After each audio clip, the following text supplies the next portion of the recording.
ভাই এখনো সময় আছে। তুই চুপ করবি।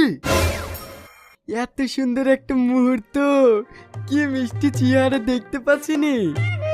ওর মুখ দেখে কি তোর মনে হয়েছে এই মেয়ে কারোর সাথে ঝামেলা করতে পারে?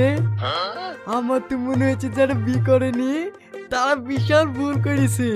বউ ছেড়ে কি বাঁচা যায়? এরকম আমারও মনে হয়েছিল। এটা কিছুক্ষণের জন্যে, বিন্যাসে কাটুক সব বুঝতে পারবি। তোর কথা শুনে আমার কি মনে হয় জানিস? এই পৃথিবীতে কেউ যদি আমার শত্রু থাকে তাহলে একমাত্র তুই আছি, না হলে এই শুভ কাজে কেউ বাধা দেয় রে।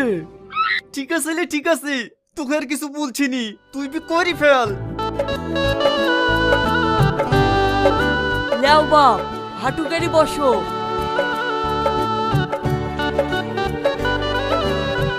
পরাণ পুণ্যবাসী সাবদুলে কন্যা তুই না খাতুন 10,001 টাকা দেনমোহরের পরিবর্তে তোমাকে শাদি করতে রাজি আছে, তুমি কি কবুল?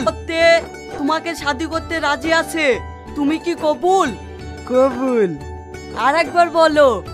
কবুল। ভাই এখনো সময় আছে, আর একবার কবুল বলার আগে ভালো করে ভেবে দেখ। কি ব্যাপার, কোনো সমস্যা?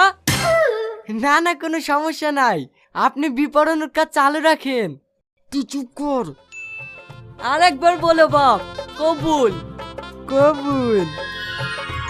ভালো ভালো বিয়ের কাজ সম্পূর্ণ হলো, এবার আপনারা হাত তুলে দোয়াটা করে দেন। হ্যাঁ, একটু ভালো করে দোয়াটা করে দিন, যেন বোরাজাব থেকে একটু বাঁচে।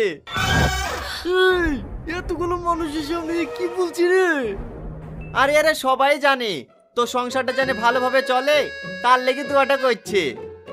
লে লে, ভালো করে তো সেই দোয়াটা করিলে, এইবার তুই হাড়ে হাড়ে টের পাবি বউ কি জিনিস।